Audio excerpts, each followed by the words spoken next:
മരമായിരുന്നുവല്ലോ, നിന്നെ തണലേകി കുളിരേകി കാത്തുവല്ലോ.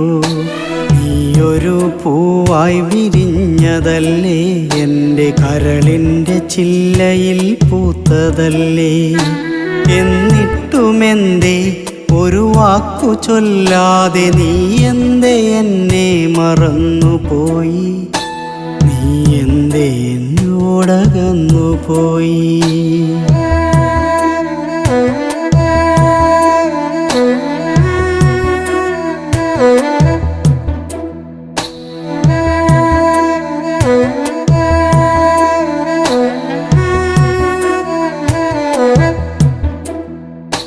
നിന്റെ ഈ മൗനവും വിടരാത്ത മൊഴികളും കണ്ണു